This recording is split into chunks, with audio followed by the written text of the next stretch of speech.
Bárbaro.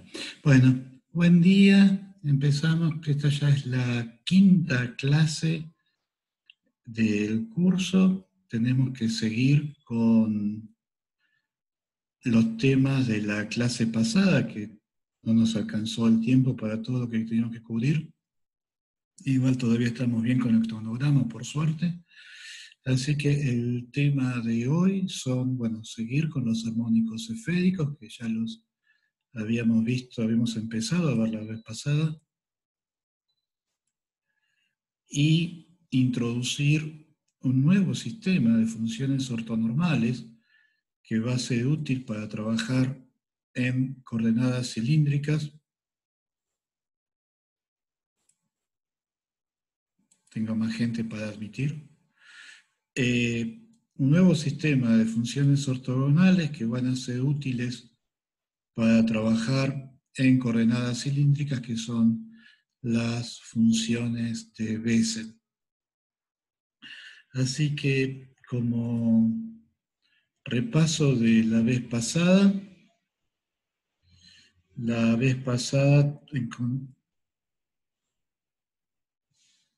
introdujimos el laplaciano, las esféricas, donde lo que es significativo, estoy admitiendo gente, por eso voy despacio. Lo que es significativo es que el laplaciano se divide de una forma natural, una parte que solamente depende de la coordenada radial y otra parte que, además de esta dependencia trivial, como 1 sobre r cuadrado, depende solamente de la parte angular. O sea, lo importante del laplaciano, lo que necesitamos saber en este momento, es que el laplaciano tiene esta descomposición, que es lo que hace que el problema de la ecuación de Laplace se descomponga naturalmente en un problema angular y un problema radial. La forma del operador L cuadrado es complicada, pero no debemos preocuparnos de esto, porque en la práctica nunca lo vamos a resolver. Siempre vamos a usar propiedades algebraicas del operador para sacar las conclusiones que necesitemos. Lo que habíamos visto la vez pasada es que existe una base de funciones armónicas que tienen esta forma factorizada de una función de R por una función de los ángulos. Lo que quiere decir que esto sea una base de funciones es que cualquier solución de la ecuación de Laplace en el espacio se puede escribir como una combinación lineal de estas funciones. Claro, el problema es encontrar los coeficientes de la combinación lineal. O sea, toda solución se puede escribir. No siempre encontrar los coeficientes de esa expansión es sencillo. Hay problemas en que, por la geometría del problema, encontrar los coeficientes es razonablemente fácil, y entonces esos son los problemas en los que uno trabaja en esta base. Si eso se complica, simplemente uno trabaja en otra base, que puede ser las funciones trigonométricas o las exponenciales complejas, en el sentido de estar trabajando con series de Fourier o con integrales de Fourier, o las funciones de Bessel, que es el otro tema de la clase de hoy. Estas funciones FLM de R son muy sencillas, son simplemente potencias de R, R a la L, R a la menos L más 1, pese a que la dependencia funcional solo depende de L.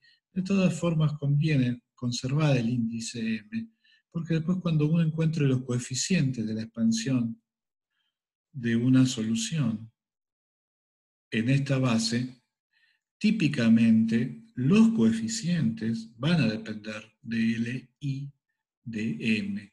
Entonces, no conviene no simplificar más de lo necesario y conservar el índice M incluso en las funciones radiales. Bueno, está llegando un montón de gente por minuto, así que voy a dejar un minuto esta transparencia. Esto es simplemente para enganchar con la clase pasada. Ya a partir de la próxima transparencia vamos a empezar con cosas nuevas. Eh, ya que estamos, ¿hay alguna pregunta acerca de la clase pasada? ¿Algún comentario de cómo estamos hasta acá? ¿O directamente arrancamos?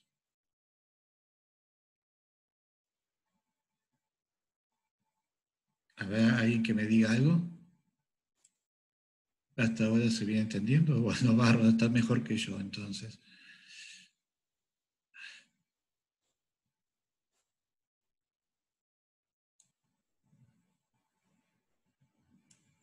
Bueno, entonces parece que estamos en condiciones de empezar.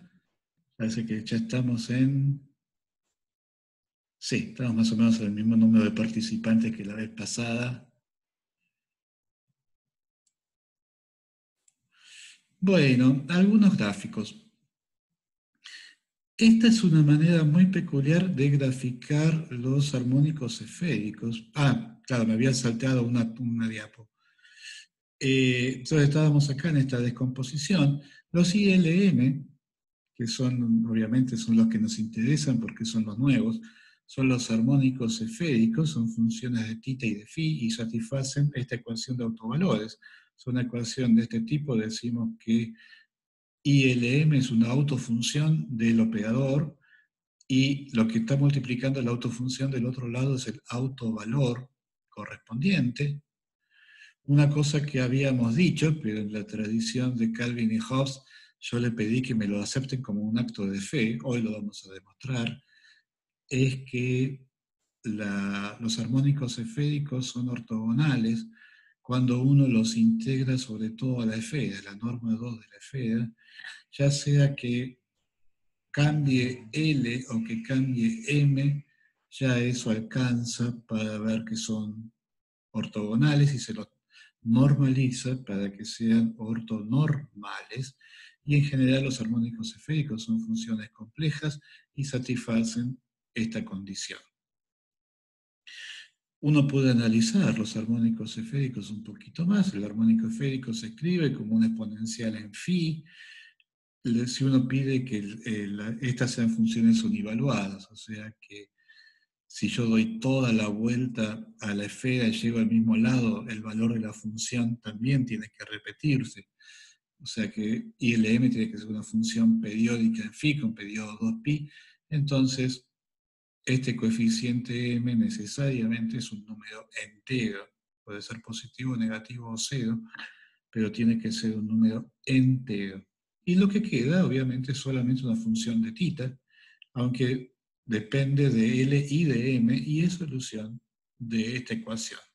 Lo que habíamos visto es que cuando M valía 0, este término raro se va, la ecuación se simplifica notablemente. Esos son los polinomios de Legendre. En general no, estas PLM se llaman las funciones asociadas de Legendre, van a ser funciones más complejas. Entonces, esto lo habíamos visto la vez pasada, y estos son algunos dibujitos. Lo que está graficado acá es el módulo cuadrado del armónico esférico en función de θ. O sea, cuando yo mido un ángulo, ¿no? Acá voy a tener un ángulo θ, o sea que sobre la semirrecta z positiva, θ vale 0, de acá vale pi, sobre el eje horizontal vale pi sobre 2, y lo que está graficado es el módulo cuadrado del armónico esférico para el valor correspondiente de θ. Y además, obviamente, se supone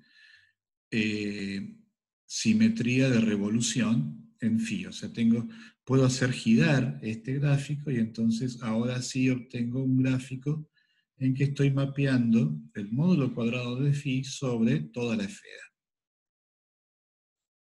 O sea, es una forma de graficar una función que está definida en la esfera.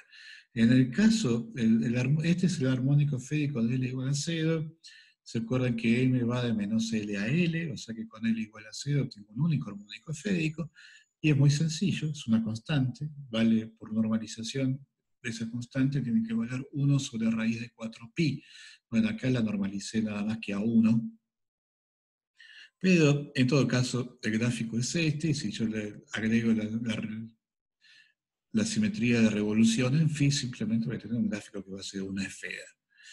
Con L igual a 1, ahora tengo tres posibilidades, m es igual a menos 1, a 0 o a 1, pero acá yo estoy graficando el módulo cuadrado del armónico esférico, y como el I1 menos 1 es menos el I11 conjugado, cuando grafico el módulo cuadrado me dan lo mismo, por eso tengo solamente dos gráficos. El azul, que corresponde entonces a m igual a 1 o menos 1, y el rojo, que cuando lo continúo por simetría de revolución, me da, sería una especie de 8 girado alrededor del origen, alrededor del eje Z. El rojo entonces que corresponde al m igual a 0. Entonces el polinomio de Legendre y el polinomio de Legendre en θ igual a 0, coseno de θ igual a 1, el polinomio de Legendre en 1 vale 1. Y estos son con L igual a 2. De vuelta, yo tengo 5, pero en este gráfico esos 5 armónicos esféricos se convierten en 3 líneas, porque el 2 y el menos 2 me dan el mismo número, el mismo módulo cuadrado, y el 1 y el menos 1 me dan el mismo módulo cuadrado. Entonces la línea azul corresponde al más menos 2, la verde corresponde al más menos 1, y el rojo otra vez corresponde al 0. Nótese este segundo lóbulo que tiene el rojo. Siempre el de m más grande es el que más se extiende en el plano, es el que está más acostado de todos, pero se ve como a medida que yo voy aumentando L, voy aumentando la complejidad de la curva, y sobre todo voy aumentando la cantidad de picos en la curva, que finalmente termina siendo básicamente lo mismo que cuando tengo las funciones trigonométricas. O sea, si yo grafico el coseno de θ entre 0 y pi, bueno, voy a tener entre 0 y pi sobre 2, voy a tener un pico, pero si yo grafico el coseno de 20 θ, tengo 20 picos.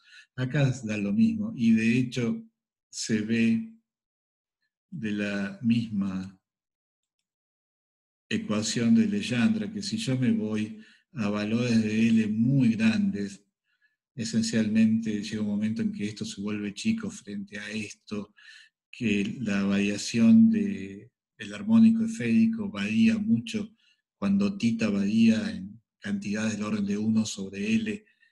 En esas escalas, cuando L es grande, seno de θ es básicamente constante, y esto se reduce a la ecuación para un oscilador armónico. O sea que cuando L es muy grande, el P sub Lm es básicamente el coseno de L por θ, o el seno de L por θ. Se van padeciendo mucho, las funciones asociadas de Legendre se van padeciendo mucho las trigonométricas cuando yo me voy a L muy grande. Cosa que en general vale para prácticamente todos los sistemas ortogonales, además todos los sistemas ortogonales en la línea. Me voy a las funciones de orden muy alto, todas más o menos se parecen. Bueno, así que esto era lo que habíamos visto, y el lugar a donde habíamos parado era acá, o sea, como ejemplo de aplicación de los armónicos esféricos para resolver la ecuación de Laplace.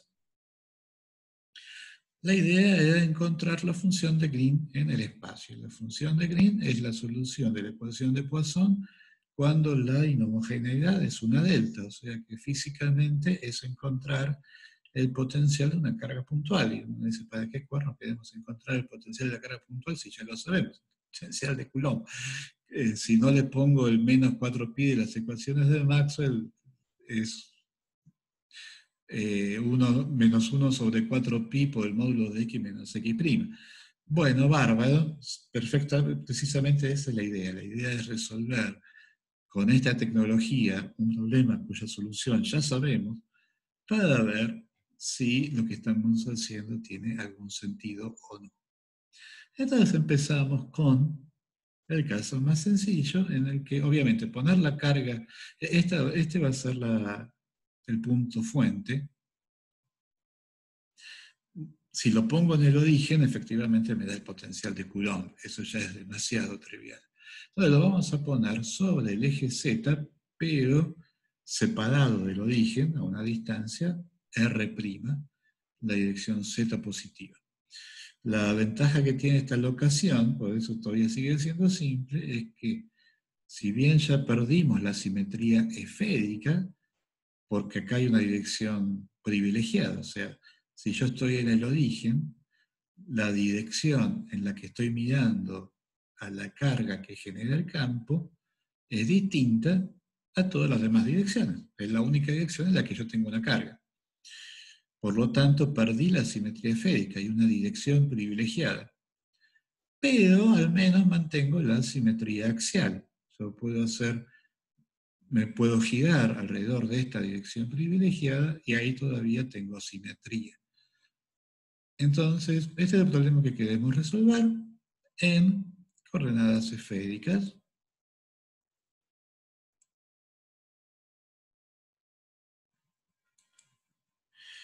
Y vamos a plantear entonces un desarrollo en estas funciones que conocemos, solo que, como ya sé que mi solución no va a depender de phi, porque tengo simetría de revolución alrededor del eje Z, solamente voy a plantear una expansión con los armónicos esféricos con m igual a 0. Y ya sé que los armónicos esféricos con m igual a 0, a menos de un cambio en la normalización, son los polinomios de Legendre. O sea que puedo plantear una solución en términos de esta expansión, una función, cada término de la expansión va a ser una función radial por un polinomio de Legendre. Como hicimos la primera vez que planteamos una función de Green, la caja en el plano, vamos a separar el problema en qué pasa cuando estoy más lejos que R', qué pasa cuando estoy más cerca que R'. Cuando estoy más lejos que R', o sea, siempre esta FL va a ser una combinación lineal de una potencia R a la L y una potencia 1 sobre R a la L más 1. Pero cuando estoy en la zona que se abre al infinito, no tiene sentido poner las potencias positivas de L, porque eso me daría un potencial que se hace indefinidamente grande cuando me alejo de la carga que genera el campo. Eso no tiene sentido físico. O sea que en la expansión, en la región para R más grande que R', pidiendo regularidad del infinito, solamente me quedo con las potencias que mueven cuando R se hace muy grande. Viceversa, cuando estoy en el problema interior, cuando estoy hablando de distancias más chicas que R', no tiene sentido que el campo sea singular en el origen, porque el campo va a ser singular donde está la carga, pero la carga no está en el origen. O sea que el campo acá debería ser continuo, y por eso no tiene sentido retener en la ecuación 8, retener las potencias inversas de R. Simplemente dejo las potencias positivas, entonces el término con L igual a 0 es simplemente una constante, y los otros términos van a ir a 0 cuando R tiende a 0, o sea, se van a portar bien en el origen. De todas formas, me queda un conjunto 2 veces infinito de constantes, porque acá tengo un AL para cada L natural o 0, acá tengo un BL para cada L natural o 0, tengo que determinar estas constantes de alguna forma. Y la forma en que lo voy a hacer es simplemente macheando las soluciones a través de la capa esférica de la esfera de radio R'. Para eso, lo que veo es que para R más grande que R', yo tenía la ecuación de Laplace, para R más chico que R' también tenía la ecuación de Laplace, pero en R igual a R', la delta se enciende, o sea, ya no es más la ecuación de Laplace, ahora realmente es la ecuación de Poisson. Así que tengo que ver cómo voy a escribir la delta en este lenguaje. Bueno, sea lo que sea la delta, yo quiero la delta que se enciende en el punto R'K, ¿no? El punto R' por el versor K es el punto donde está la fuente. Entonces quiero una delta que se encienda en ese punto. Entonces si la multiplico por una función cualquiera de R, θ y φ y la integro en todo el espacio, me tiene que dar f en R', θ igual a 0, porque estoy en el eje Z positivo, y no importa cuánto valga φ, porque las coordenadas esféricas son singulares en el eje Z, o sea, φ no está definido en el eje Z. Lo que yo puedo pensar es que me estoy aproximando al eje Z desde distintas direcciones en φ. Pero si la función es continua, ese límite tiene que existir, independientemente de cómo me acerco al eje Z, y por lo tanto esto tiene que estar bien definido, no necesito saber cuánto vale φ. Y entonces me pregunto, bueno, ¿cuál es la función de R, de θ y de φ que va a satisfacer esta identidad, cualquiera sea la función f? Y esa función es esto. La escribo explícitamente porque ven que es un poco más complicada. La delta en cartesiana sería simplemente el producto de una delta en x, una delta en y, una delta en z. Acá no. Necesito dividir por esto, por r cuadrado por r' cuadrado, para que me cancele el r cuadrado que está en el elemento de volumen. No importa si divido por r cuadrado o por r' cuadrado, porque igual está multiplicando a la delta.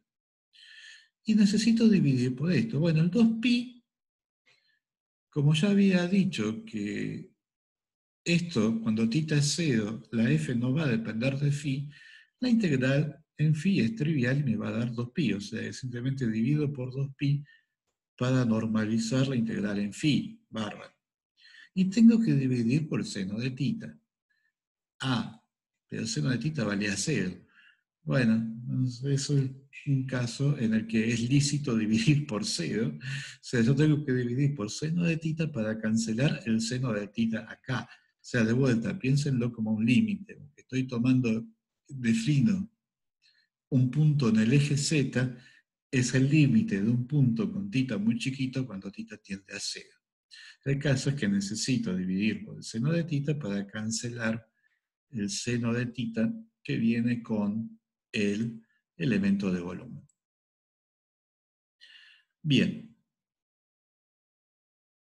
ya sé cómo escribir la delta, y la delta se me descompone en una función puramente radial y una función puramente angular, que además no depende de φ.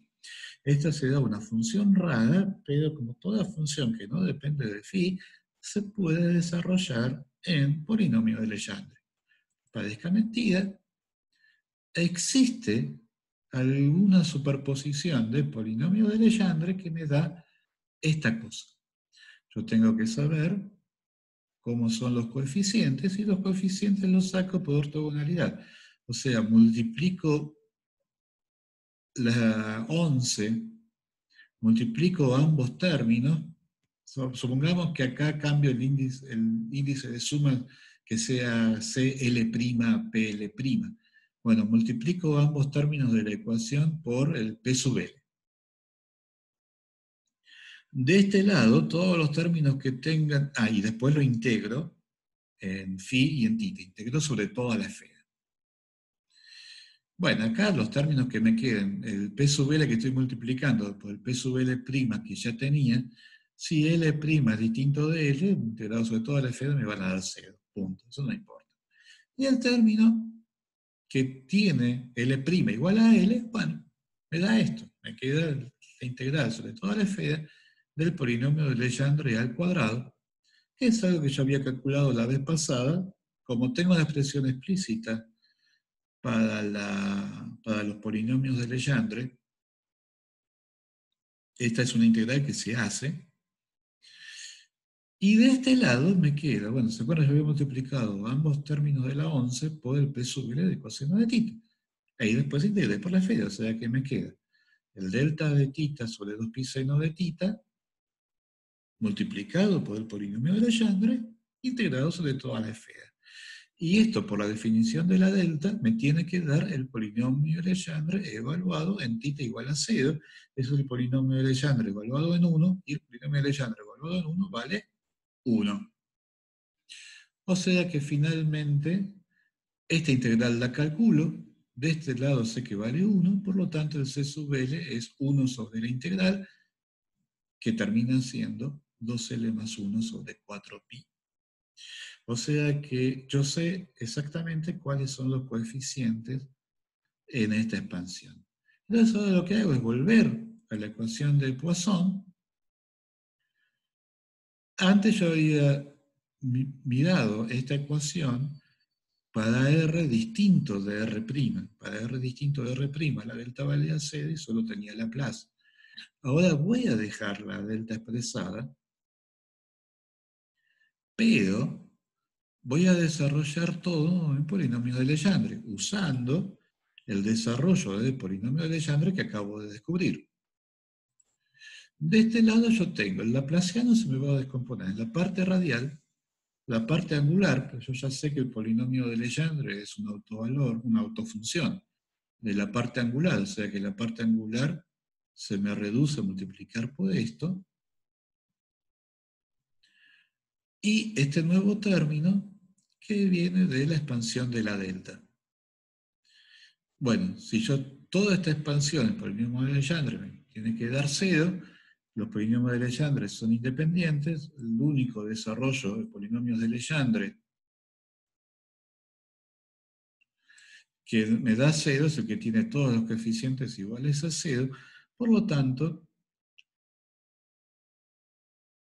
troqué una única ecuación de Poisson en 3 dimensiones por un conjunto infinito de ecuaciones inhomogéneas, pero en una sola dimensión cada una. Son solamente la parte radial. Y igualando a 0 el coeficiente, viendo que hay un R cuadrado que sale de factor común, la parte radial me queda acá. Y de vuelta, si yo puedo, para que esta expresión tenga sentido, la FL tiene que ser por lo menos continua.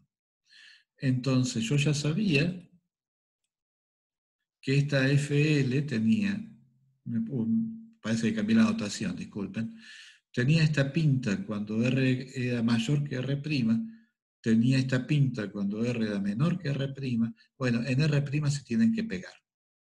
La FL tiene que ser continua en R'. Así que ya tengo una condición de soldadura.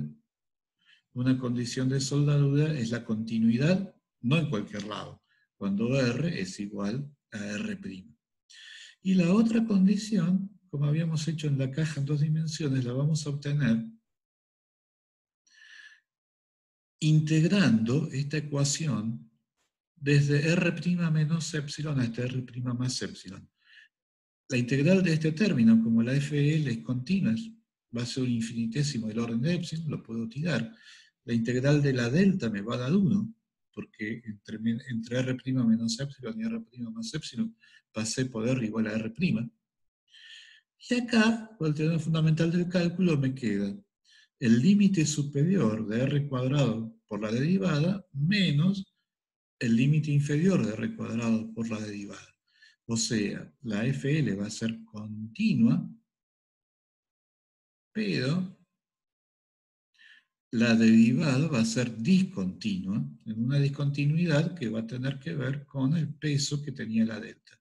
Y eso me da la segunda ecuación, la 16. O sea, la primera ecuación expresa la continuidad de la función, la segunda ecuación expresa la discontinuidad de la pendiente. Bueno, como sea, es un sistema lineal de dos ecuaciones con dos incógnitas. Esto no es R, esto es R', o sea que es una constante, es el punto, es el punto en el que está ubicada la carga, no es una variable. Disculpen, tengo una pregunta. ¿Podrías repetir cómo integraste la parte que tiene L? En realidad no la integré, o sea, es la integral de alguna función continua en un intervalo finito, o sea que va a ser más chica que el máximo de la función por la longitud del intervalo. Como la longitud del intervalo tiende a 0 con epsilon, mientras que la integral de esto, no, la integral de esto es 2L más 1 sobre 4pi, no importa quién sea epsilon, y la integral de esto me va a dar esta discontinuidad. Para epsilon suficientemente chico, la integral de esto tiene que ser despreciable frente a las otras dos. Y las otras dos, a su vez, tienen que ser iguales entre sí. ¿Está bien? ¿Se entendió mejor?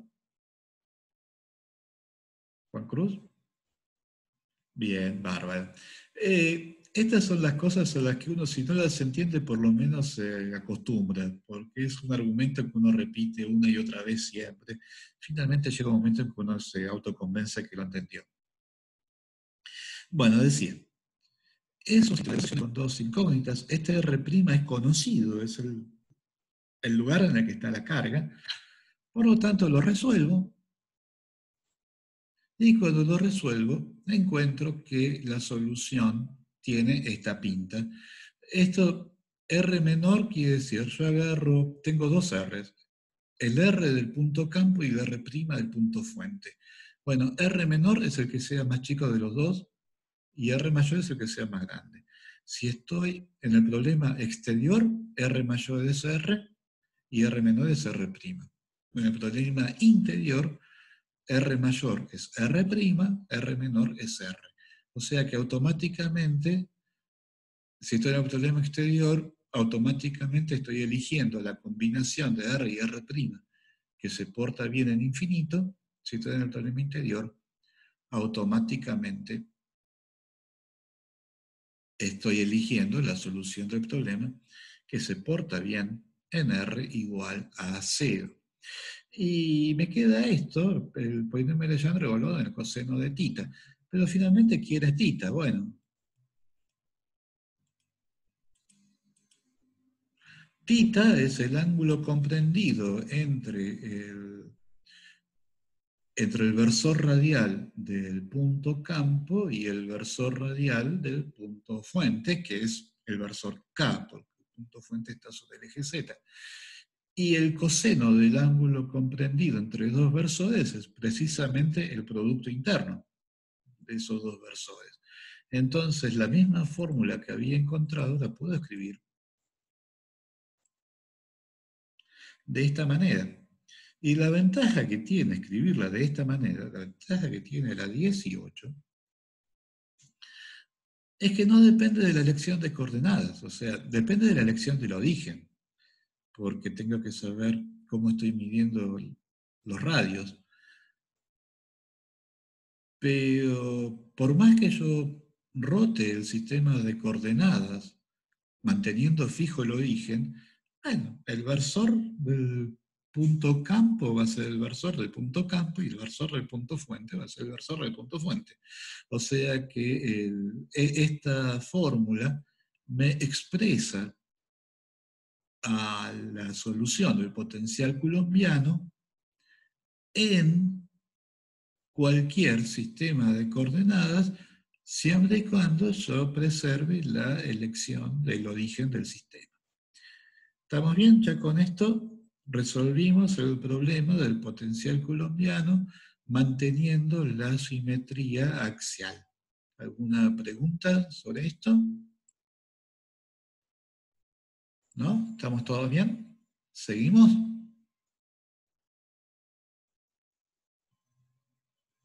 ¿Alguien que me escriba algo?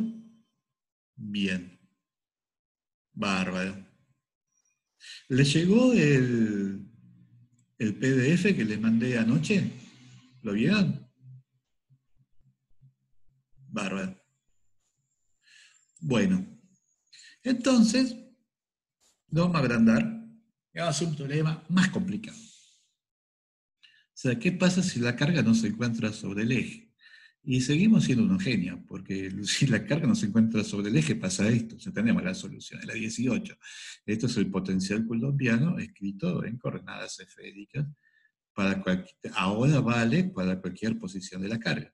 Pero vamos a hacer de cuenta que no sabemos la 18 y vamos a volver a resolver el problema de cero como un problema de expansión en armónicos esféricos. Y la diferencia con el problema anterior es que ahora no tenemos más la simetría de rotación en phi. Por lo tanto, hay que usar el desarrollo completo, y acá, bueno, disculpen, me comí una M, tendría que haber dicho, en realidad esto tendría que haber dicho ILM.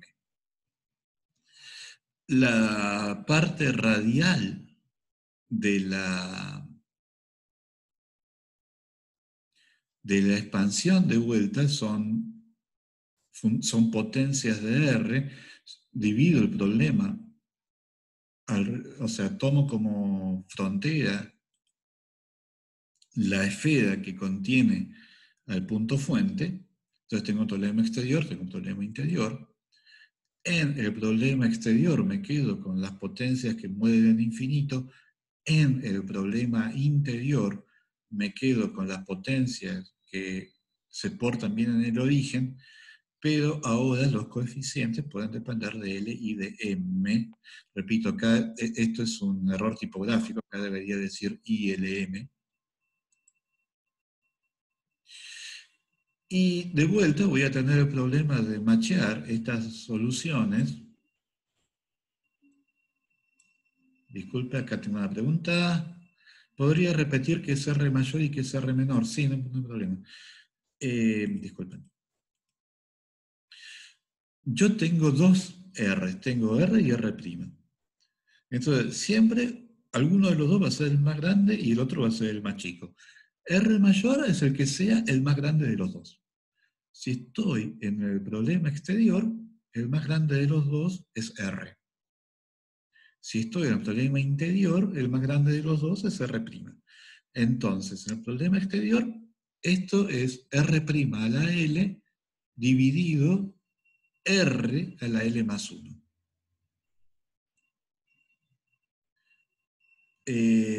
Ahora te contesto, Nicolás. Entonces, si estoy en el problema exterior, R menor es R', y entonces tengo un cociente que se vuelve chiquito cuando R mayor, o sea, cuando R se hace grande. En el problema interior es al revés. En el problema interior, el más grande es R'. O sea que en el problema interior, el denominador va a ser una constante y el numerador va a ser R a la L. Sí, disculpen, es un error. Acá tenía que decir ILM, de tita y de phi.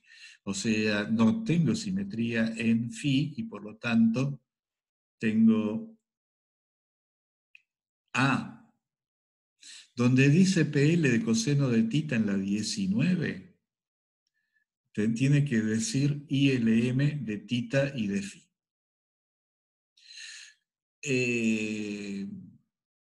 Bueno.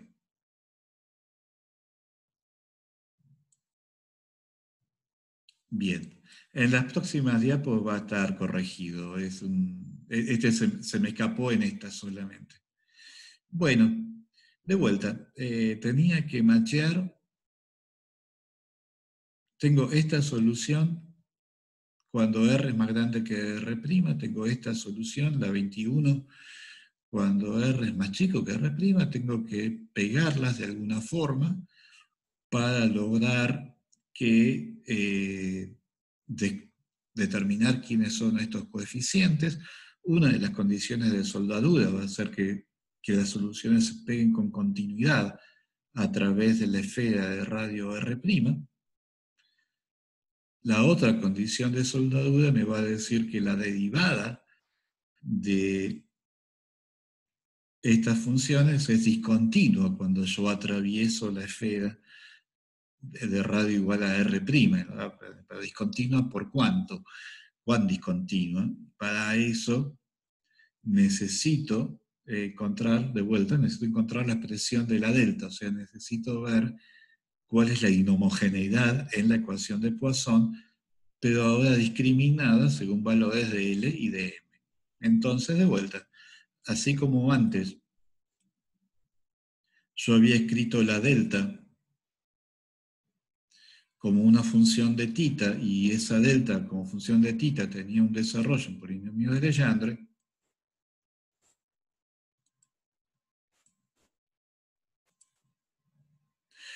ahora voy a tener que escribir la delta como función de R, de tita y de phi, quedarme con la parte angular y desarrollar la parte angular en armónicos esféricos. Entonces, de vuelta, yo quiero una delta que estalle cuando el punto campo es igual al punto fuente, que si la multiplico por una función cualquiera de R, de tita y de phi y la integro en todo el espacio, me dé f evaluado precisamente en el punto fuente. O sea, en R', tita' y phi'. Y la delta que hace este milagro es, bueno, tengo que dividir por R' cuadrado para matar al R cuadrado que viene con el elemento de volumen. Tengo que dividir por el seno de tita para matar al seno de tita que viene con el elemento de volumen. Y, en phi no tengo que dividir por nada porque el elemento de volumen no depende de phi. O sea, en phi tengo una delta ordinaria. Ahora que tengo la ecuación 23, comentario. Bueno, ahora que tengo la ecuación 23, de vuelta, conseguí descomponer la delta en una función puramente radial y una función puramente angular, y entonces lo que voy a hacer, la parte angular la voy a descomponer en armónicos esféricos. Entonces voy a tener un desarrollo de este tipo, CLM. La 24 está bien, antes en la 19 en vez de PL coseno de tita tenía que decir ILM. Y ahora es más fácil que antes porque como los ILM son ortonormales, directamente los CLM vienen de multiplicar ambos términos de la ecuación por el ILM conjugado, integrar sobre toda la esfera, y la integral sobre toda la esfera contra la delta, por definición, me da el ILM evaluado en los ángulos directores del punto fuente. O sea que sé precisamente cuánto vale este desarrollo. ¿Sí? ¿Estamos bien? ¿Preguntas, comentarios? ¿Va cayendo gente al baile? Bueno.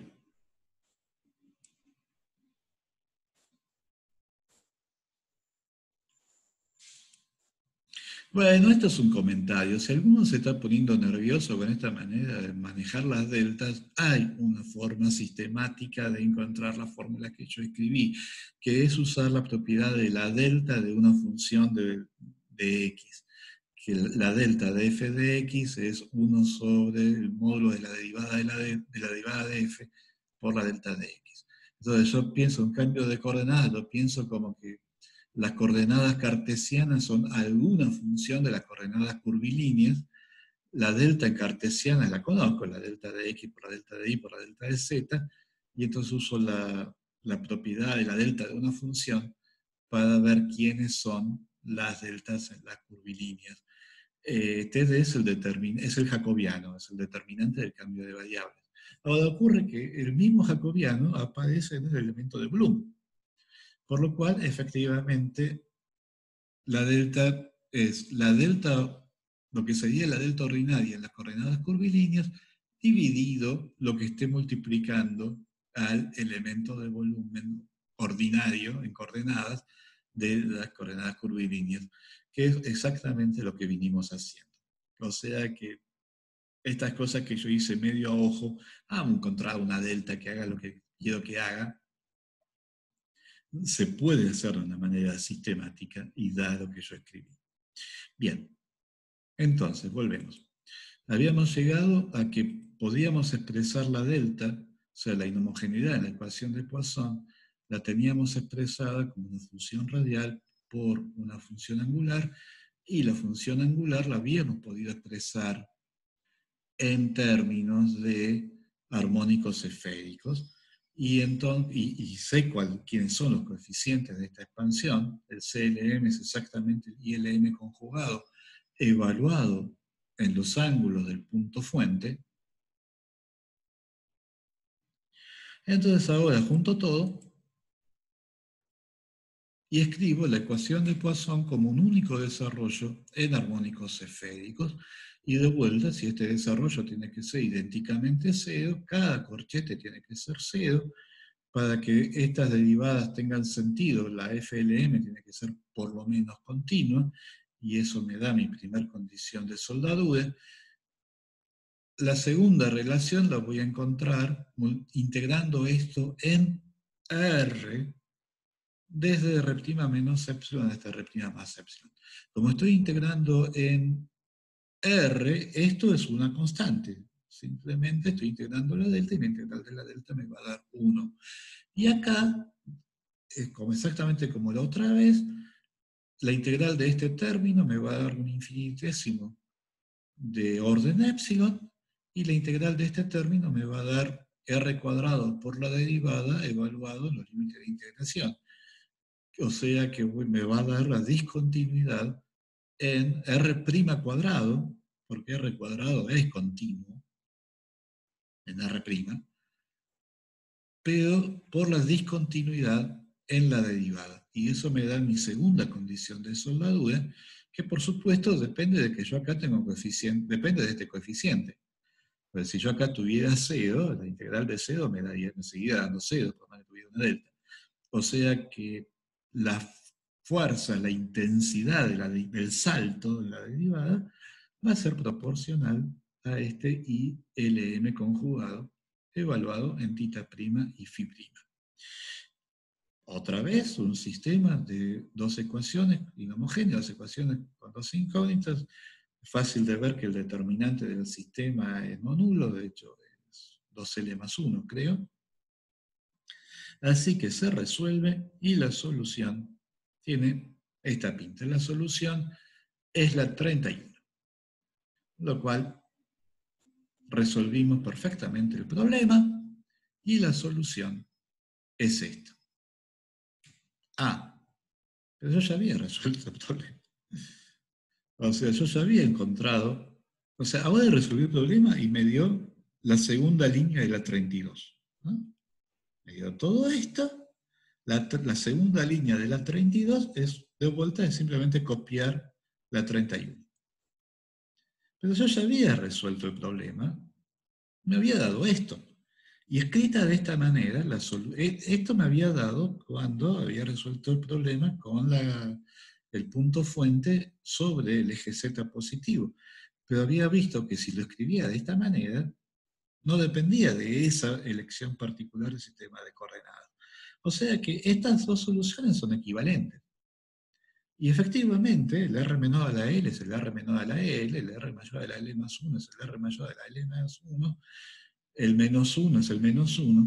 Para que todo esto sea equivalente, el polinomio de Legendre evaluado, producto escalar entre n y n', tiene que ser igual a esta expansión, donde aparecen discriminados. O sea, la gracia de esta expansión es que acá tengo juntos los ángulos de n y los ángulos de n'. O sea, esto es el coseno de el ángulo comprendido entre n y n'. Y si hacen la cuenta, escriben n y n' coordenadas esféricas pero con versores cartesianos, calculan el producto interno y les da una expresión que va a tener mezclados a θ, θ', φ'. Acá aparecen separados. O sea, tengo por un lado una función que depende solo de θ y de φ, que son los ángulos de n, y multiplicada por una función que depende solo de tita prima y phi prima, que son los ángulos de n'. Conseguí factorizar la dependencia respecto de tita y de phi de la dependencia respecto de tita prima y phi prima. Bueno, no existe un almuerzo gratis en la vida. El precio que tengo que pagar es que en vez de tener un único polinomio de Legendre, acá tengo dos L más 1 armónicos esféricos. Tengo que sumar sobre m de menos L a L. Una cosa interesante que tiene la 33. La 33 es una expresión muy importante, tan importante que se le puso nombre para poder decir, bueno, teorema tal. Se llama el teorema de adición de armónicos esféricos, porque dice que esta suma particular de armónicos esféricos da un resultado muy sencillo. El polinomio de Legendre es un producto escalar entre n y n'. Una cosa interesante es que me aparecen todos los valores posibles de m, pero un único valor de L. O sea, este polinomio de Legendre se expresa como combinación lineal de armónicos esféricos del mismo orden que el polinomio de Legendre. Y esta fórmula de vuelta va a volver a aparecer varias veces, sobre todo cuando estemos trabajando con ondas electromagnéticas, porque es la manera en que yo traduzco algo que calculé en el sistema donde tengo simetría axial, lo puedo, usando esta fórmula, lo traduzco a un sistema cualquiera, factorizando la dependencia respecto del punto de observación, factorizada respecto de la dependencia en el punto fuente. Bueno, esto es básicamente lo que queríamos decir sobre armónicos esféricos. Les debo la demostración de que efectivamente los armónicos esféricos, habíamos visto que cuando m era distinto de m', ya la integral en phi daba 0 y que entonces la ortogonalidad no había mayores dudas, pero les debía la demostración de la ortogonalidad cuando m es igual a m', o sea que la integral en phi es trivial, pero L es distinto de L'. Se les había pedido que me la crean, les debía la demostración. Ahora, el argumento que uno usa para demostrar eso, en realidad vale en un contexto mucho más general que el de la ecuación de Legendre, y como va a volver a aparecer, el teorema va a aparecer, aparece con todos los sistemas de funciones ortonormales, es conveniente mirar el problema directamente en el contexto general. No es más complicado y así uno resuelve el problema de ortogonalidad de una vez y para siempre. Entonces lo que le propongo son -5, le propongo que paremos 10 minutos, cuando volvemos veríamos este tema de bajo qué condiciones yo puedo afirmar que un sistema de funciones que proviene de una ecuación es ortogonal, y después seguimos con las funciones de Bessel. Pregunta, entonces esto vale para cualquier configuración de cargas que tenga una simetría similar. No entiendo exactamente a qué te referís, Azul. ¿Podés ser un poco más concreta? ¿Qué es esto?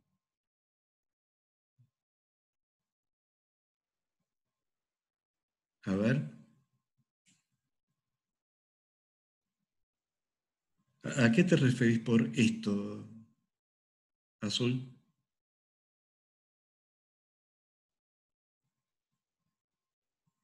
No me contesta.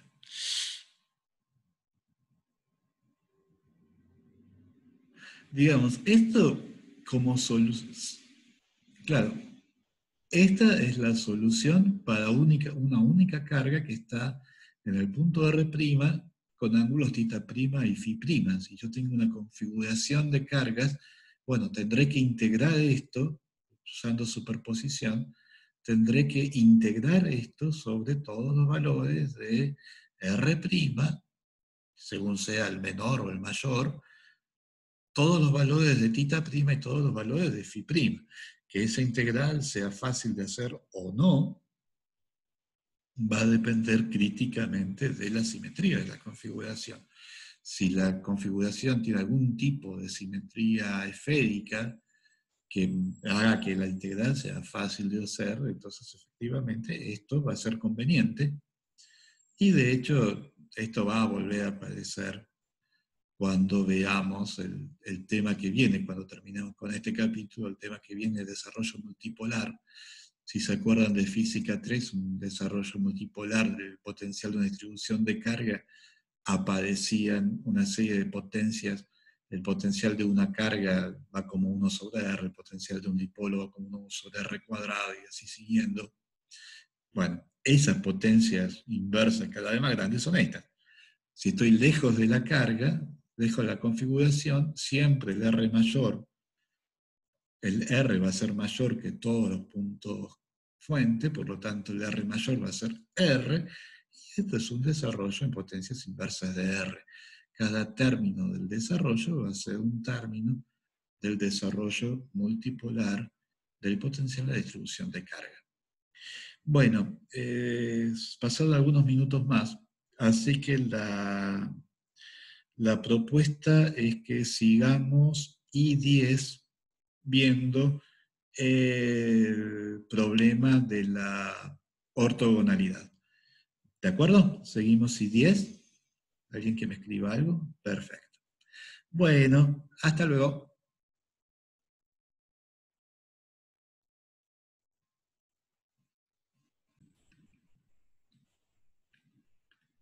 Bueno, hola. Ya volvemos a empezar. El tema son los problemas de Sturm-Liouville. Y básicamente, el problema de Sturm-Liouville es un problema definido por una ecuación diferencial en un intervalo AB. Tanto A como B pueden ser, o sea, puede ser un intervalo como lo escribí en este caso, o puede ser una semirrecta, o puede ser toda la recta. Es una ecuación diferencial de segundo orden definida por tres funciones, P, Q y ρ, que son tres funciones reales. Eso es importante. En general también van a ser positivas, pero lo importante es que sean reales. Y el autovalor lambda también va a ser un número real. O sea que básicamente esto es algo para los que ya hicieron mecánica. Bueno, normalmente en álgebra uno define un problema de autovalores, es una matriz por un vector da un múltiplo del vector. Pero en mecánica, cuando ven los problemas de pequeñas oscilaciones, se encuentran con un problema de autovalores más general, porque la matriz, que es la energía potencial, por un vector, da un múltiplo de la matriz energía cinética por el vector. O sea, no es simplemente un múltiplo del vector, es un múltiplo de la matriz por el vector. Esto es un problema de autovalores, pero parecido al problema de pequeñas oscilaciones de mecánica. O sea, yo tengo un operador, que son los dos primeros términos de la ecuación, que actuando sobre alguna función f de lambda, que el problema es precisamente encontrar la función f de lambda, actuando sobre f de lambda me da un múltiplo. Pero no me da un múltiplo de f de lambda, me da un múltiplo de f de lambda por otra función también conocida, ρ. O sea, el problema queda definido por tres funciones reales, p, q y ρ. Y lo vamos a ver después, pero el problema de la ecuación de Legendre, la ecuación de Legendre es un problema de Sturm-Liouville que tiene p y ρ. Para reducir esto a la forma de Sturm-Liouville, lo que tengo que hacer es multiplicar todo por seno de tita. Entonces se ve que acá me va a quedar L por L más 1 va a ser lambda, me va a quedar multiplicado por seno de tita, o sea que ρ es seno de tita. lo que aparece en el medio de las dos derivadas, otra vez es seno de tita, o sea que P es seno de tita. Y lo otro, lo que quedó acá, acuérdense que estoy multiplicando por seno de tita, o sea, me queda m cuadrado sobre seno de tita, es la Q. O sea que la ecuación de Legendre también, ¿no? La ecuación 39 también es un problema de Sturm-Liouville. En general, casi todos los problemas que vienen de problemas de autofunciones en física, de alguna forma más o menos fácil, se pueden reducir a problemas de Sturm-Liouville, y de ahí la importancia de estudiar estos problemas en general. Así que tenemos el problema de Sturm-Liouville, las f lambda son las autofunciones, las lambda son los autovalores. Lo que queremos saber es bajo qué condiciones, o sea, con qué condiciones, cuáles son las condiciones de contorno que me garantizan que autofunciones de autovalores distintos automáticamente van a ser ortogonales.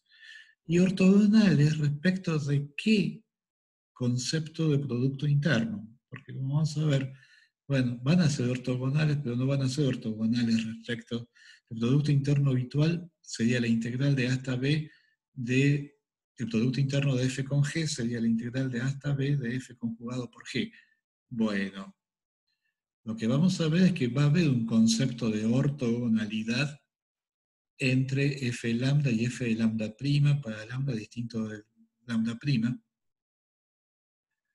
pero que vamos a tener que encontrar cuál es el concepto de ortogonalidad relevante. O sea, no todos los problemas de Sturm-Liouville van a definir ortogonalidad de la misma manera. Bueno, entonces, el problema es, ¿para qué condiciones de contorno y con qué concepto de ortogonalidad yo puedo afirmar que las autofunciones del problema de Sturm-Liouville son ortogonales cuando los autovalores son distintos? Y la forma en que lo vamos a hacer, la línea del argumento es muy parecida, esencialmente es lo mismo, que el argumento que usamos cuando hablábamos del teorema de Green al principio, cuando introdujimos el concepto de función de Green. La idea es agarrar una cierta integral y evaluarla de dos formas distintas. Es la integral de una derivada total. Por lo tanto, una forma es simplemente usar el teorema fundamental del cálculo. La otra forma va a ser distribuir las derivadas y usar la ecuación de Sturm-Liouville. Entonces, de evaluar esta integral de dos maneras distintas, vamos a poder sacar conclusiones acerca de las propiedades de la f lambda y la f lambda prima. Bueno, f lambda y f lambda prima son dos autofunciones distintas. Esta p es esta p. Y la Q y la de Rho van a aparecer más adelante. Entonces, el problema es evaluar la integral de la ecuación 35 de dos maneras distintas. Una de las maneras es simplemente usar el teorema fundamental del cálculo. La integral de la derivada de algo es algo evaluado en los límites del dominio de integración. O sea, es todo esto evaluado en B menos todo esto evaluado en A. Y eso es el valor de G, punto. Pero también podemos evaluar G simplemente distribuyendo la derivada. Entonces fíjense que de acá me va a quedar un término que va a tener la derivada de la f lambda prima por P por la otra derivada, o bien f lambda prima por la derivada de todo lo demás. Pero la derivada de todos los demás es precisamente lo que me da la ecuación de Sturm-Liouville. Y de acá pasa algo parecido. Voy a tener un término con P y multiplicando a las dos derivadas primeras, que es el mismo término que tenía antes. O sea que el término en que me queda P fuera de la derivada directamente se va. Y otro término que voy a tener, f lambda multiplicado por la derivada de P por f lambda prima conjugado. Ahora, Como yo ya sé que P, Q y ρ y lambda son todas cosas reales, yo puedo conjugar la ecuación 34, sigue valiendo 0.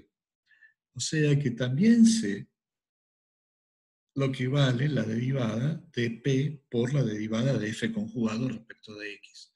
Entonces, cuando distribuyo las derivadas, digo, los términos en que me quedan dos derivadas primeras se van, y me quedan solamente los términos en los que puedo usar la ecuación de Sturm-Liouville. Y usando la ecuación de Sturm-Liouville, obtengo la primera línea de la 37. Y en la primera línea de la 37 veo que los términos que tienen Q otra vez se van, porque Q es la misma. F lambda prima conjugado. Pero los términos que tienen lambda no, porque acá tengo lambda y acá tengo lambda prima, que en principio son distintos. Bueno, son distintos, pero son constantes. Entonces no se van, pero sí los puedo sacar en la integral. Entonces, como G es G, por el principio de identidad, la 37 tiene que ser igual a la 36.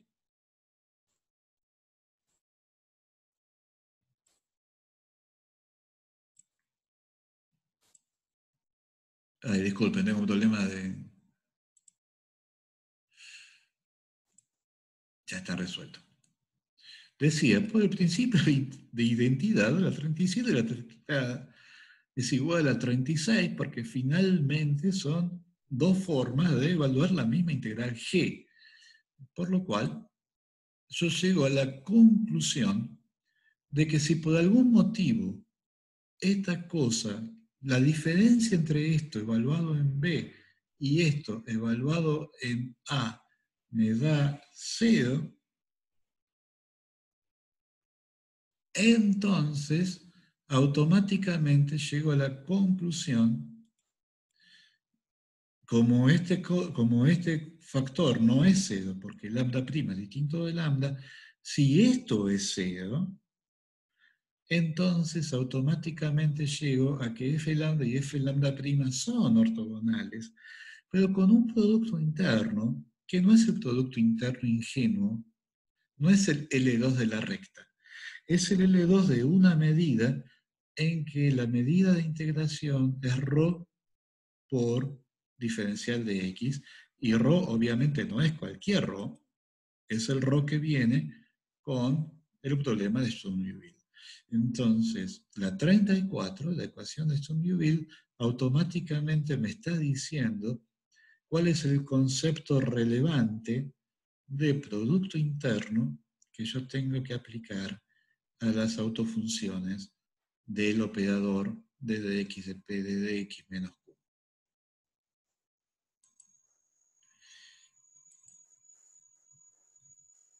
Entonces, por ejemplo, cuando estoy hablando de las funciones asociadas de Legendre, θ va entre 0 y pi, o sea, A va a valer 0, B va a valer pi.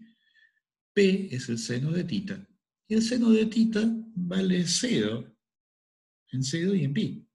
O sea que mientras yo pueda garantizar que esta cosa no diverja, de manera que P por esta cosa tenga un límite finito, bien, pero entonces el hecho de que P vale 0 me garantiza que efectivamente esta expresión es, ni siquiera tengo que calcular la diferencia, es 0 en B, porque P de pi vale 0, es 0 en A, porque P de 0 vale 0, se acabó, ya sé que las funciones asociadas de Legendre van a ser ortogonales respecto de un producto interno que va a ser la integral en θ entre 0 y pi por ρ.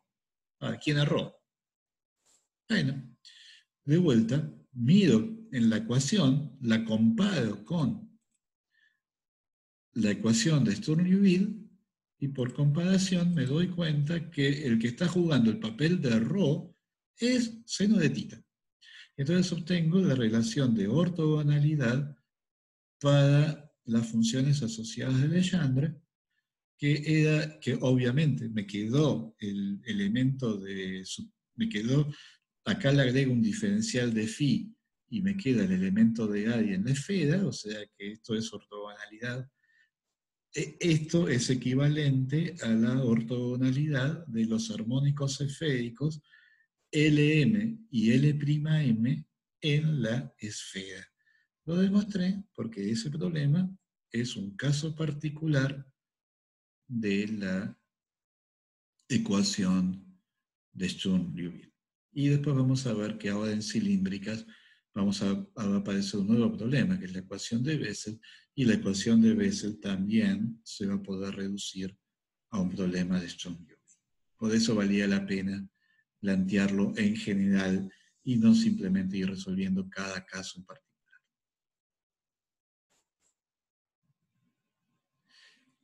Y entonces pasamos a nuestro nuevo problema, que es resolver la ecuación de Laplace en coordenadas cilíndricas, y ahí va a aparecer un nuevo sistema de funciones, que son las funciones de Bessel, y este es Friedrich Bessel, que además de matemático, vivió en la primera mitad del siglo XIX, además de matemático era astrónomo, de hecho era el astrónomo más importante de Alemania en su época, e hizo un descubrimiento que fue absolutamente fundamental.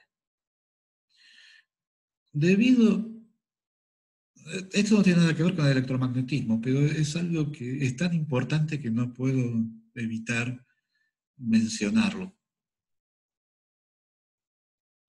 La Tierra gira alrededor del Sol. Bueno, eso nos lo dijeron Copérnico y Galileo.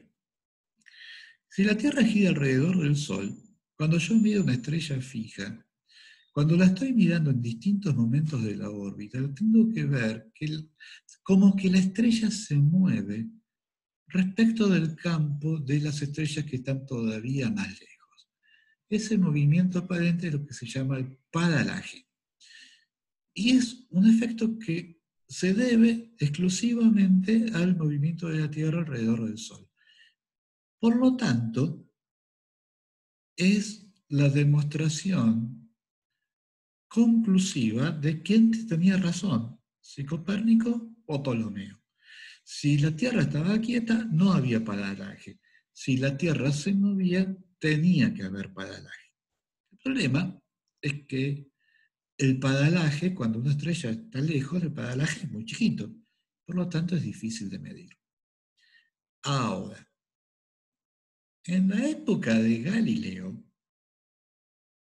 o sea, Galileo es prácticamente contemporáneo de Copérnico, pocos años más joven, y a su vez es contemporáneo de Kepler. En la época de Galileo, esta gente creía tener una estimación de cuál era la distancia por lo menos a las estrellas más cercanas, como Sirio. La estimación estaba completamente mal, se habían quedado cortísimos, pero ellos no sabían que la estimación estaba mal. Ellos creían que la distancia era esa. Y con esa estimación de la distancia, tenían que poder ver el paralaje. Y no se veía. Por lo cual, si Galileo realmente hubiera aplicado el método científico, tendría que haber llegado a la conclusión que el que tenía razón era Ptolomeo. Galileo hizo trampa, escondió la mitad de la evidencia y eso fue lo que le permitió decir que el que tenía razón era Copérnico y de esa manera comenzar la revolución científica. Es algo que uno no puede hacer ciencia si cada tanto no se sienta a meditar acerca de qué pasó. O sea, ¿cómo sabía Galileo que esa parte de la evidencia estaba fallada? Bueno, algo pasó. Por supuesto, ahora nuestra interpretación es que lo que pasaba era que la estimación de las distancias estaba mal, las distancias eran mucho más grandes de lo que pensaba en la época de Galileo, los paralajes eran mucho más chiquitos y efectivamente con el telescopio de Galileo ese paralaje era imposible de medir.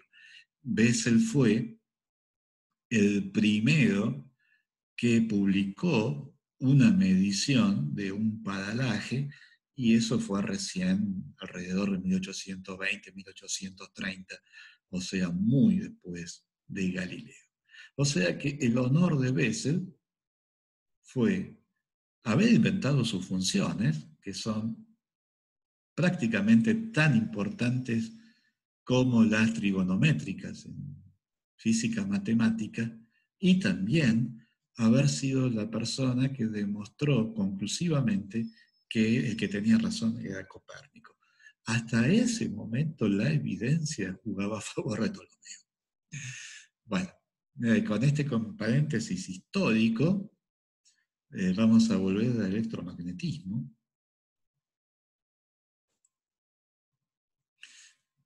Y el problema va a ser estudiar la ecuación de Laplace en coordenadas cilíndricas, las coordenadas cilíndricas habituales, la coordenada z, el radio, la distancia al eje z medida sobre la perpendicular al eje z, o sea, medida sobre el plano, y phi, el ángulo axial entre el eje x y el radio vector al eje z.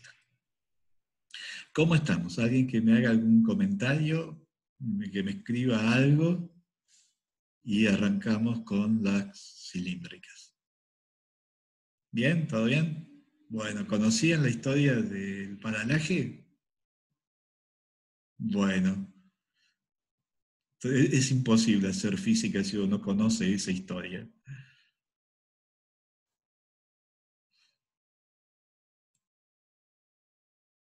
Bueno, arrancamos con las cilíndricas.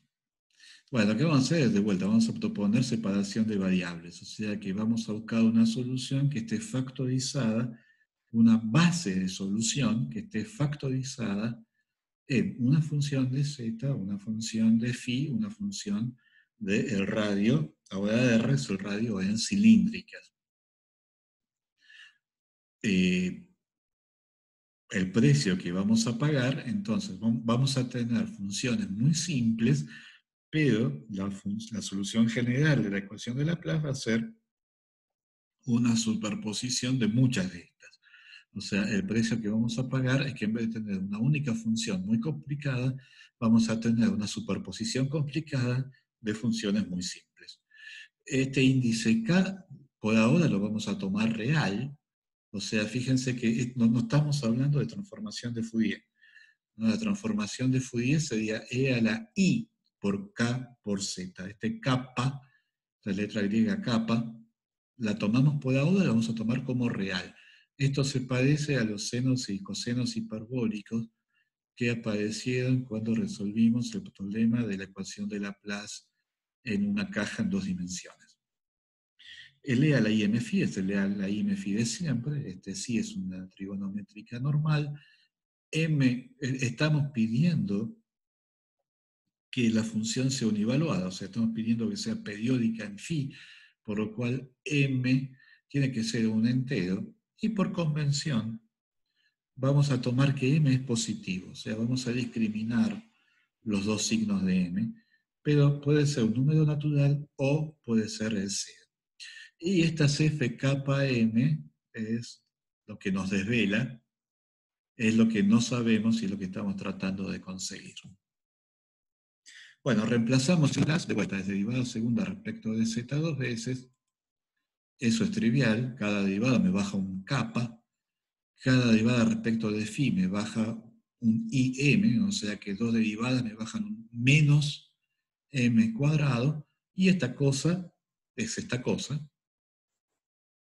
O sea que finalmente, desarrollando la derivada segunda, me queda esta ecuación.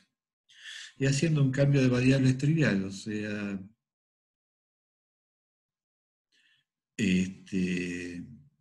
básicamente es un cambio de unidades. Vamos a medir distancias en unidades de 1 sobre kappa.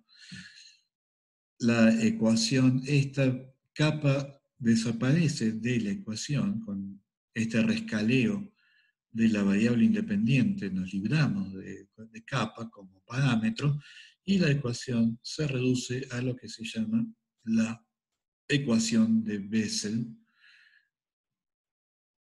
con nu igual a m. El asunto es este. La ecuación de Bessel, la ecuación 44, es muy general. En principio, X puede ser una variable compleja. Cuando sea una variable compleja, en general la voy a escribir como Z. Cuando la escribo como X, quiere decir que estoy en el caso en que solamente estoy mirando las funciones de Bessel sobre el eje real.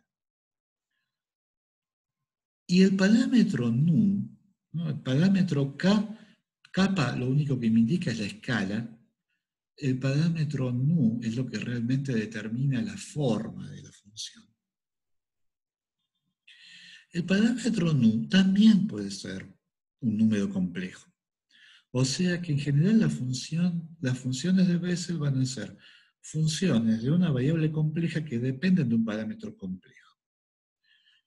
Lo que vamos a estudiar por ahora es un caso muy particular de la ecuación de Bessel, donde solamente vamos a considerar las funciones sobre el eje real.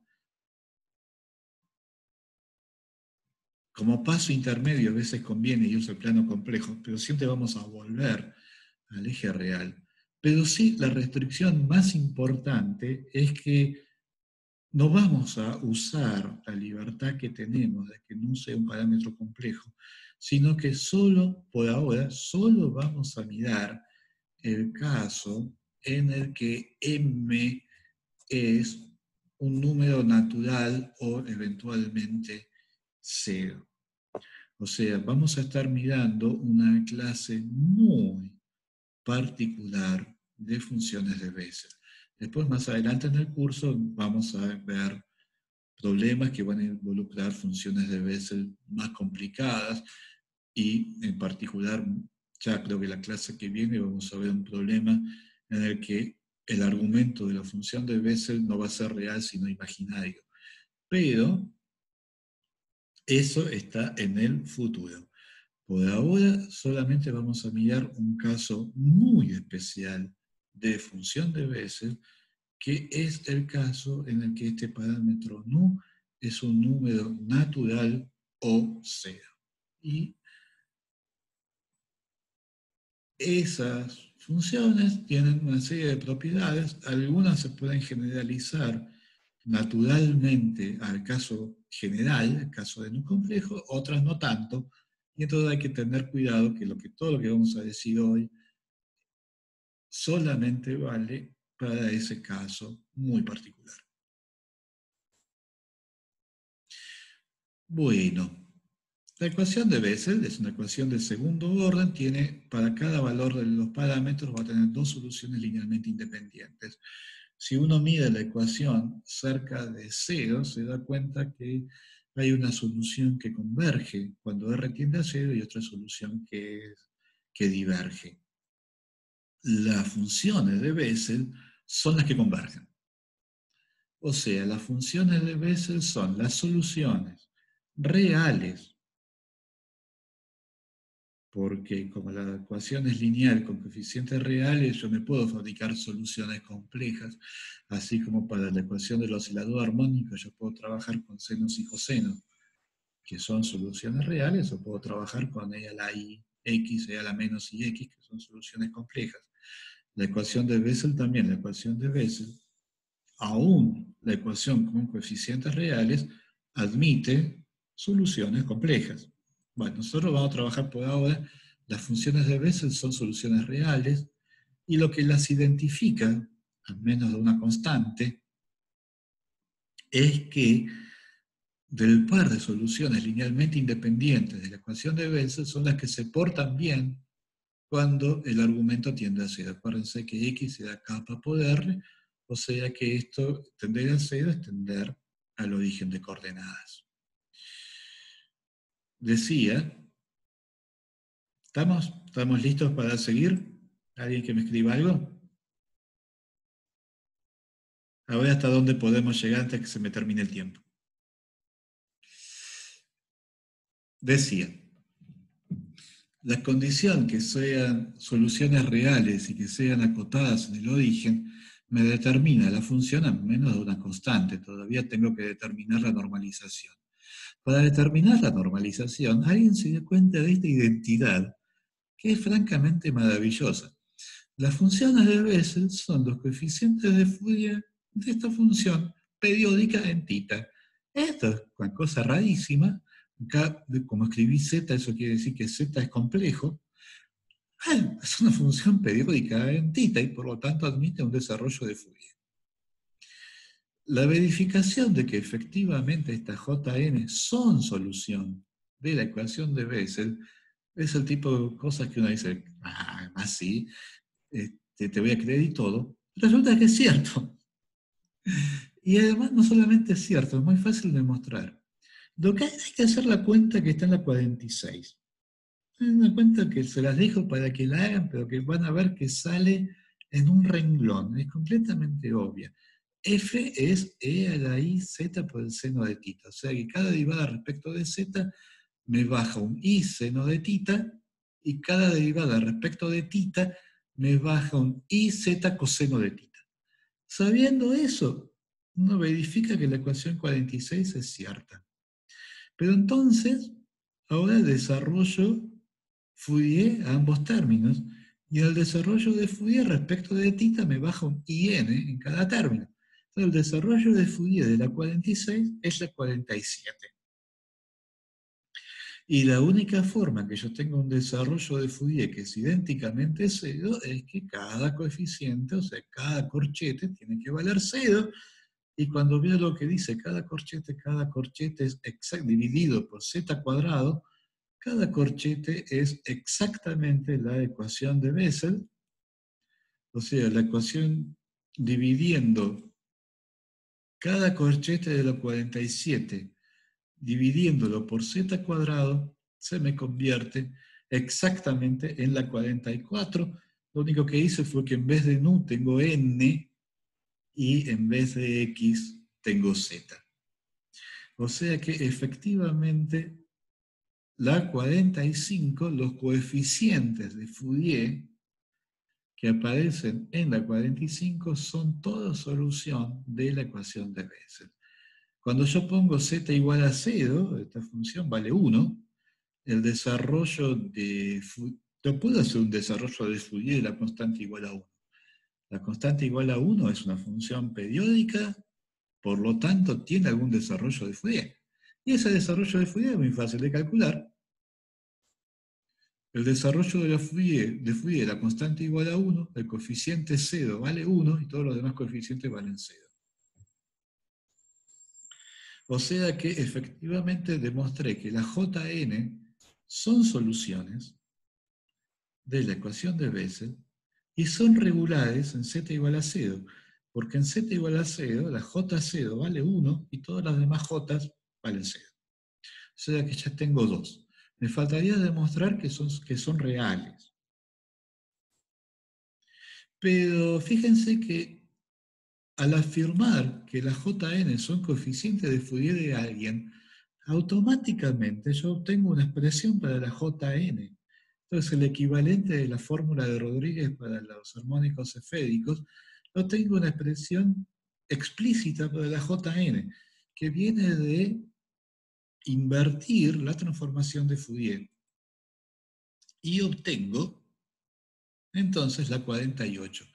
Y si separan esto en parte real y parte imaginaria, van a ver que la parte imaginaria les queda la integral de entre menos pi y pi de una función impar. O sea, la parte imaginaria se anula. Básicamente la Jn les queda la integral del coseno de n θ menos z seno de θ. Y eso define una función real. O sea que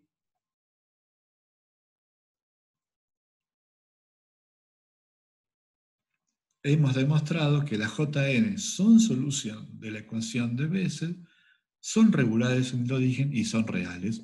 Por lo tanto, son las funciones de Bessel. Y esta ecuación automáticamente me determina la normalización de las funciones.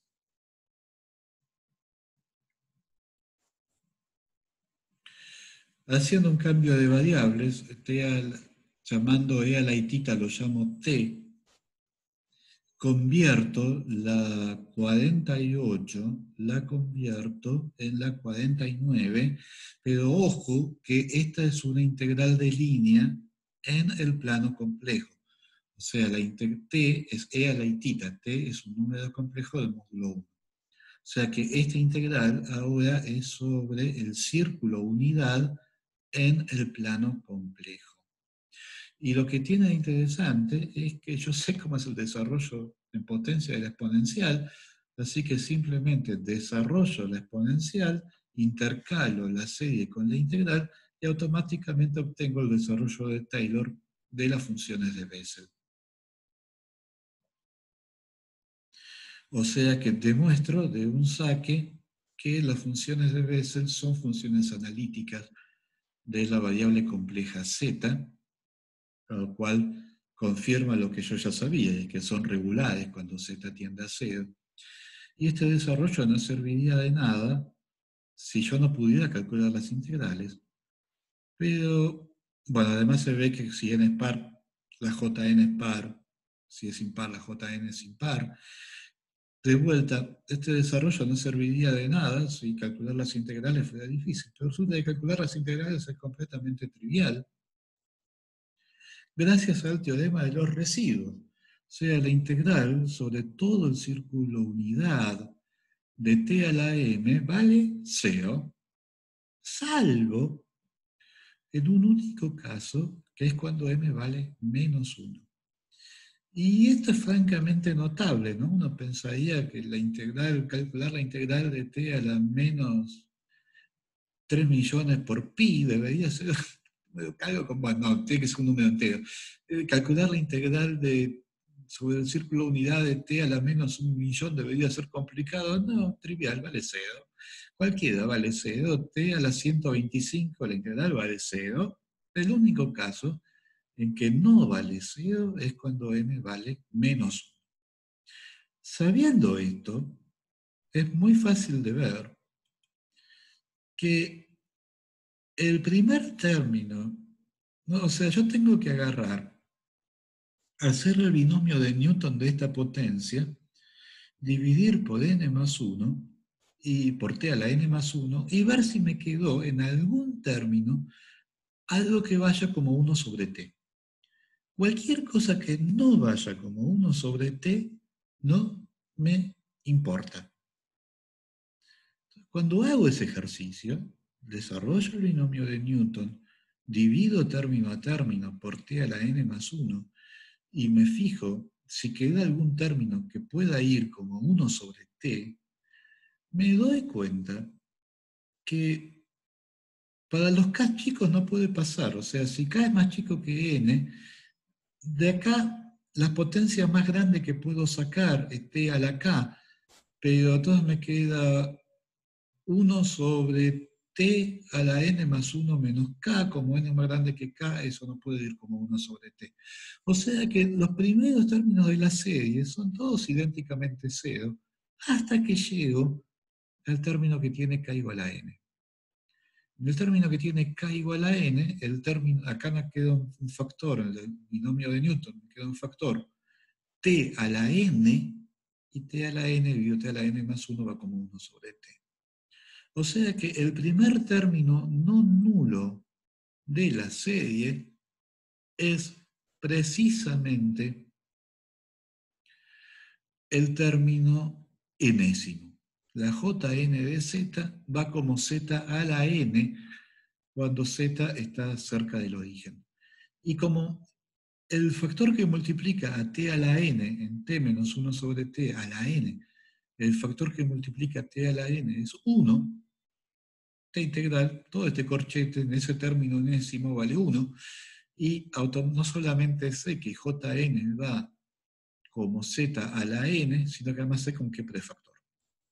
O sea, cuando n tiende a 0, la función de Bessel se porta como z a la n por n factorial sobre 2 a la n.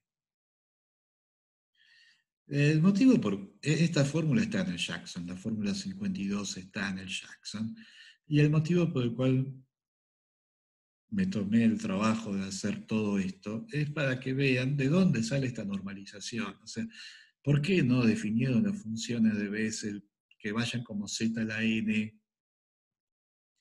O más fácil todavía, porque después vamos a tener que hablar, vamos a tener que usar sistemas, funciones de Bessel para fabricar unos sistemas ortogonales. ¿Por qué no definieron la función de Bessel para que sean ortogonales?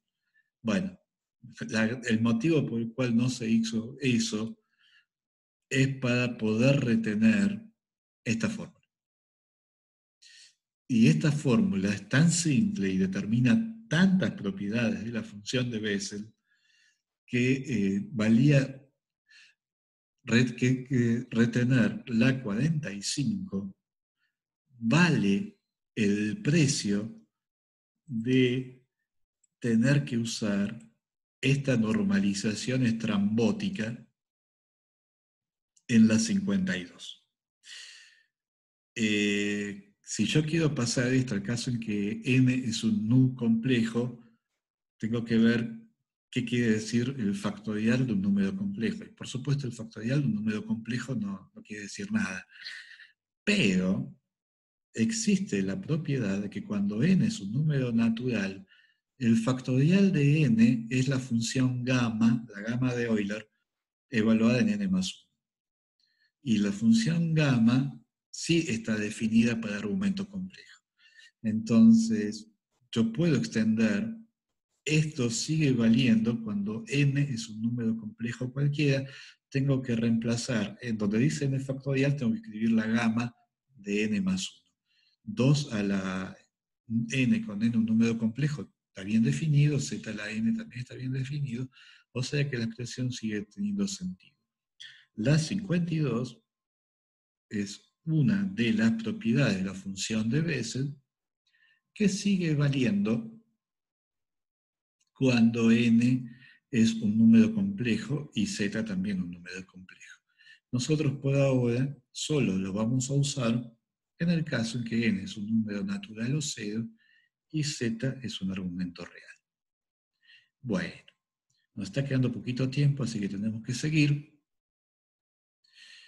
Si uno hace esta sustitución, escribe la función de Bessel como una nueva variable independiente dividido raíz de x, es una cuenta muy fácil ver que la ecuación de Bessel toma esta forma. Y es fácil de ver que cuando x es grande, o sea, hasta acá estamos viendo el límite cuando el argumento es chiquito. Ahora vamos a ver el límite opuesto, que pasa cuando el argumento es grande. Es fácil de ver que cuando el argumento es grande, este término se hace muy chiquito y básicamente me queda una ecuación de oscilador armónico. O sea que esta phi nu, para argumentos grandes, es un seno o un coseno. Acuérdense que las veces son las reales. O sea que no puede ser una exponencial compleja, tiene que ser un seno o un coseno. Pero sí puede ser un seno o un coseno de x más una fase. O sea, lo que no es fácil de ver es quién es la fase. Entonces, cuando yo quiero usar la función de Bessel para x grande, va a tener esta pinta. Lo que yo no sé es, podría tener una constante adelante, la ecuación de Bessel es lineal, y la otra cosa que no sé, que es más importante que la constante, es cuál es la fase que va en el argumento de la función trigonométrica. Bueno, una de las formas de determinar eso es usar esta representación integral de la función de Bessel, y existe una forma de evaluar este tipo de integrales cuando lo que va acá, este z, es un número grande, que es el método del punto silla. Entonces, usando el método del punto silla, uno encuentra la expresión asintótica de la función de Bessel, la ecuación 55, uno encuentra la expresión asintótica cuando el argumento es grande. Entonces, de vuelta, esta fórmula también está en el Jackson. Yo lo que quería mostrarles es de dónde sale de evaluar esta función de punto silla. Entonces, la función de Bessel va a tener la pinta de una potencia cuando el argumento es chico, una potencia cuando el argumento es chico, la 52, o una trigonométrica con una envolvente muy suave, 1 sobre raíz de x, cuando el argumento es grande. Y acá estos son los gráficos. La línea azul es la Bessel 0, la línea verde es la Bessel 1, la línea roja es la Bessel 2, la línea de rayas y puntos es la envolvente, o sea, raíz de 2 sobre pi x. Y se ve, bueno, lo que les decía, ¿no? Cuando el argumento es chico, la Bessel 0 va a una constante, la Bessel 1 ataca linealmente en el origen, la Bessel 2 es cuadrática cerca del origen. A medida que voy aumentando el orden, la función es cada vez más suave cerca del origen y rápidamente, a una distancia x del orden, o sea que acá sería x del orden de 2 por acá, rápidamente la Bessel se acomoda y se convierte simplemente en una oscilación armónica con una envolvente que es muy suave. O sea, la envolvente decae, pero decae muy lentamente. Un físico habla de un decaimiento y dice, esto decae, quiere decir que decae exponencialmente. Decaer como ni siquiera como uno, no decae ni siquiera como un potencial colombiano, decae como una raíz cuadrada de x, y eso es, para cualquier efecto práctico, lo mismo que una constante. Así que estas son las funciones de Bessel. Se me terminó el tiempo. Ya hay gente que está llegando para la práctica. Así que voy a parar acá. Se habrán dado cuenta que yo dije las cosas que están en el Jackson, pero intercalé un montón de cosas que no están en el Jackson. Si uno quiere realmente profundizar en estos temas, les recomiendo esto. Estos son dos clásicos, no son libros nuevos. Hilbert lo escribió Courant en los 20 y le puso el nombre de Hilbert como homenaje al que había sido su maestro, pero es una joya, es una mina de oro. El libro de Olver era un especialista en funciones especiales, era gente que escribe, que hacía las tablas de integrales, como Abramowitz, Stegun, y es un poquito más nuevo, pero no es un libro nuevo, es desde 1970. Es otra joya, o sea que estos son los dos libros que les recomiendo si realmente quieren profundizar en estos temas, y bueno, al menos los que quieran hacer física teórica deberían. No en el Landau, no en los Landau que estamos usando nosotros, sino en el Landau de cuántica, en el Landau 3, hay un apéndice matemático. Y es muy bueno. Es otra cosa que les recomiendo que miren, porque es a lo Landau, es sin anestesia. Dice rápidamente lo que realmente hay que saber. Si uno después quiere entender de qué está hablando, bueno, tiene que ir a un libro que tenga un tratamiento más profundo, como por ejemplo estos dos. Pero el apéndice matemático del Landau de cuántica es muy bueno como machete de qué es lo que realmente, al menos un físico teórico, necesita saber. Lo que Landau dice es que para entender todo eso hace falta Smirnov. Y uno entiende que se refiere a este Smirnov. Pero hay una versión herética que dicen que no, que Landau está hablando de este otro Smirnov. Así que bueno, los dejo que prueben a ver cuál les viene mejor. Yo creo que es bastante probable que terminen llegando a la conclusión de que realmente les va a servir es este. Bueno, con esto yo me despido, los voy a dejar con Paula, Como ven, el reloj nos está corriendo porque todavía no terminamos siquiera con las funciones de Bessel. Todavía tenemos que volver a la ecuación de Poisson y todavía no hemos visto cómo vamos a usar las funciones de Bessel para construir un sistema ortonormal. Eso creo que se dan cuenta que no es completamente obvio. Además, yo empecé diciendo la ecuación de Bessel, una ecuación de segundo orden, tiene dos soluciones independientes. Bueno, encontré una, que es la función de Bessel, ¿cuál diablos es la otra? Eso es otra cosa que tenemos pendiente y vamos a tener que ver el miércoles. Así que bueno, nosotros nos vemos el miércoles. Los dejo con Paula. Suerte. Hasta luego. ¿Alguna pregunta o nos vamos directamente? ¿No? ¿No hay preguntas? Bueno, entonces nos vamos. Chao, hasta el miércoles.